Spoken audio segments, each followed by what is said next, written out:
नमस्कार मित्रों, हमारे चैनल में आपका स्वागत है। आज माता के 7वां अध्याय सुनेंगे।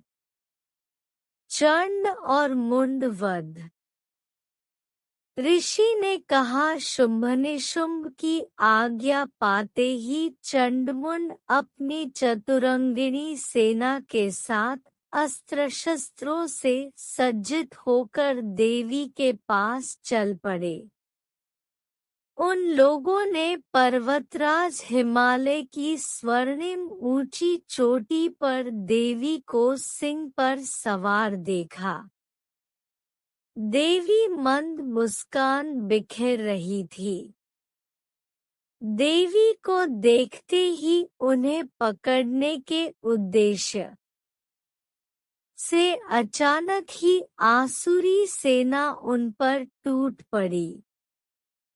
किसी ने अपना धनुष संभाला तो किसी ने म्यान से तलवार खींच ली तो कुछेक देवी के सामने आकर खड़े हो गए।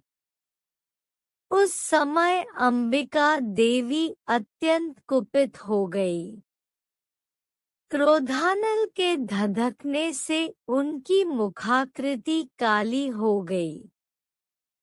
उनकी भौहें तन गई तथा उस स्थान से विकराल काली का प्रादुर्भाव हुआ। उनके हाथ में तलवार तथा पाश था। वे चीते के चमड़े की साड़ी पहने नरमुंडों की माला से सुशोभित हो रही थी। उनके नवरात्र के 9 दिनों का पाठ। हाथ की तलवार विशिष्ट प्रकार की थी।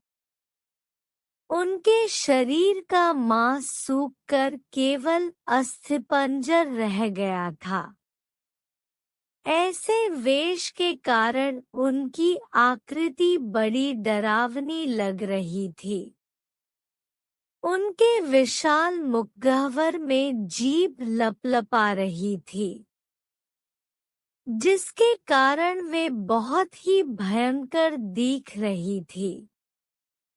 वे देवी अपनी भीषण गर्जना से त्रिलोक को कंपित कर रही थी। वे कालिका देवी मुख्य असुरों का वध करती हुई बड़े वेग से दैत्यों की सेना पर टूट पड़ी और उन सभी को अपना भक्ष बनाने लगी। वे विकराल देवी अपने एक ही हाथ से पकड़कर अंगरक्षकों, अंकुशधारी महाबली, बड़े बड़े वीरों तथा गलघंटधारी विशाल हाथियों को अपने मुख में भर लेती थी। इसी तरह हाथी, घोड़े, सारथी आदि को निगलकर भीषण आवाज में उन्हें चबा रही थी। किन्हीं किन्हीं राक्षसों के केश खींचकर, किन्हीं का गला मरोड़कर, किसी को पैरों तले रौंदकर एवं किसी को अपने वक्ष प्रहार से यमालय भेज देती थी। दानवों द्वारा क्षेपित अस्त्र शस्त्रों को वे मुंह में पकड़कर दांतों से पीस डालती थी।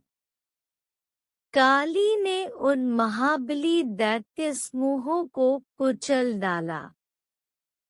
कितनों को ही उन्होंने अपना आहार बनाया तथा कितनों को रणभूमि से भागने में विवश कर दिया। कोई तलवार की धार से चीर डाले गए तो कोई खटवांग से मार डाले गए और कितने ही उनके नुकीले दांतों में पिस गए। नवरात्र के 9 दिनों का पाठ। इस प्रकार क्षण मात्र में ही देवी ने उस विशाल सेना का अंत कर डाला। अपनी सेना का इस प्रकार नाश होते देखकर चंड वेगपूर्वक काली की ओर लपक पड़ा। उसने अपने बाण बरसाकर तथा हजारों बार युक्त अपने चक्रों को चलाकर देवी को ढक दिया। देवी के मुखविवर में प्रविष्ट वे अनेकों चक्र ऐसे लगे मानो अनेक सूर्यमंडल मेघों से ढक गए हों। काली ने कुपित होकर भयंकर गर्जना के साथ अट्टहास किया। उनके मुख के अंदर अदृश्य सी रहने वाली दंत पंक्ति चमक के कारण बहुत ही उज्जवल दिखाई पड़ रही थी।